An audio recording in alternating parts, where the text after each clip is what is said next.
आसमान पर उड़ते कैमरे और रात गए घरों में चोरियां।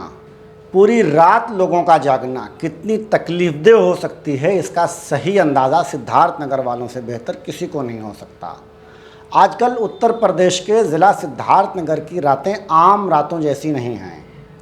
आसमान पर उड़ते ड्रोन, गांव के हर कोने में फैली दहशत और इन्हीं रातों में होने वाली पुरअसरार चोरियां। क्या ये सब महज एक इत्तेफाक हैं या इसके पीछे कोई बड़ा खेल? इस पर हम आगे तफसील से बात करेंगे। फ़िलहाल चैनल को सब्सक्राइब, फेसबुक पेज को फॉलो कर लें। हमारे डिजिटल मीडिया हाउस प्रोजेक्ट को सपोर्ट करने के लिए लिंक डिस्क्रिप्शन में है। सिद्धार्थनगर के त्रिलोकपुर, शाहीपारा, सिकटा और तिघरा घाट में हर रात एक खौफनाक मंजर दोहराया जा रहा है। लोग सोते नहीं बल्कि जाग कर आसमान को तकते रहते हैं, क्योंकि गांव वालों को लगता है कि वहां कुछ है जो उन पर नज़र रख रहा है।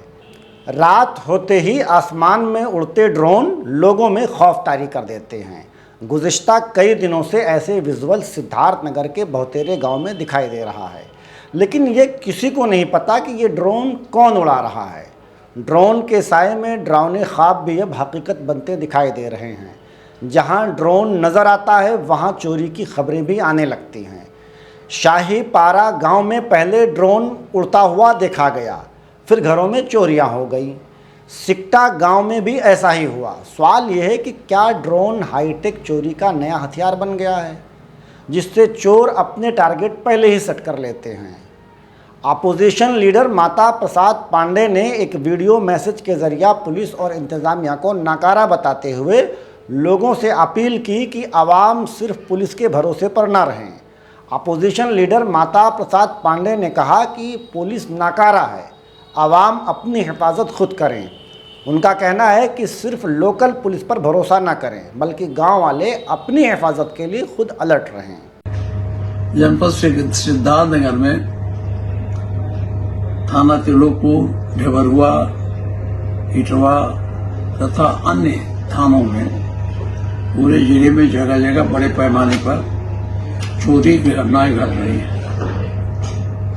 चोर आते हैं, एक घर को छोड़ करके एक गांव में कम से कम 5-5 घरों में एक ही दिन चोरी करते हैं। इसके लिए त्रिलोकपुर थाने में सबसे ज्यादा चोरी हुई ग्राम सिकटा में हुई, कटरिया बाबू में हुआ, करवनिया में हुआ, सिकटा में हुआ, मझौआ में हुआ, फलफली में हुआ, अहिरौली में हुआ, सोहरवा में हुआ, त्रिलोकपुर थाना गदा खौआ में हुआ, कठवतिया गोकुल में हुआ, मधुकरपुर चौबे में हुआ।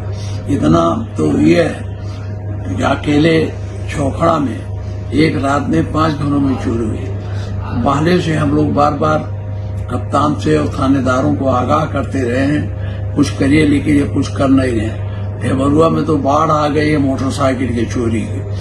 कप्तान से और अधिकारियों से बार बार कहा जाता है, थानेदारों के काम पर जू नहीं रेंगता है। जनता से अपील है कि वो रात में स्वयं जागकर अपने घरों की रक्षा करें, पुलिस के भरोसे न रहें। सिद्धार्थनगर की पुलिस इस लायक नहीं रह रही है कि उस चोरी रोक सके।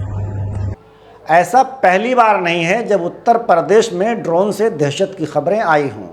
जुलाई और अगस्त में भी वेस्टर्न यूपी में भी ऐसी ही अफवाहें फैल चुकी हैं। तब कई लोगों को गिरफ्तार भी किया गया, जिन पर इल्ज़ाम था कि वो सोशल मीडिया पर खौफ फैला रहे थे। लेकिन सिद्धार्थनगर का मामला बिल्कुल अलग लग रहा है, क्योंकि यहाँ एक शख्स को ड्रोन के साथ गिरफ्तार भी किया गया है और उसके पास से हथियार भी बरामद हुए। क्योंकि सिद्धार्थनगर नेपाल बॉर्डर के करीब है और यही सबसे बड़ा खदशा भी है। क्या यह ड्रोन सिर्फ चोरी के लिए इस्तेमाल किए जा रहे हैं या इसके पीछे सरहद पार से कोई आने वाली बड़ी साजिश भी हो सकती है? ड्रोन की कहानी अभी ख़त्म नहीं हुई। हर रात आसमान पर उड़ते ये मशकूक ड्रोन और ज़मीन पर फैलती दहशत। एक सवाल सबके मन में है कि आखिर कौन है इस खेल के पीछे? पुलिस के लिए भी ये एक चैलेंज से कम नहीं और आवाम के लिए भी ये एक बड़ा दर्द-ए-सर बन गया है। फ़िलहाल यही कहा जा सकता है कि होशियार रहें, मोहतात रहें और किसी भी मशकूक सरगर्मी की फ़ौरन इत्तला पुलिस और इंतज़ामिया को दें। सिद्धार्थनगर पुलिस ने भी इस संबंध में एक नोटिफिकेशन जारी किया है, जिसमें आवाम से अपील की गई है कि सावधान रहें और किसी भी सस्पेक्टेड एक्टिविटी पर पुलिस को फ़ौरन खबर करें। इसके अलावा ड्रोन उड़ाने वालों के लिए भी दिशा निर्देश जारी किए गए हैं। फिलहाल आपने अपने गांव में ड्रोन देखा या नहीं, कमेंट करके हमें ज़रूर बताएं। शुक्रिया।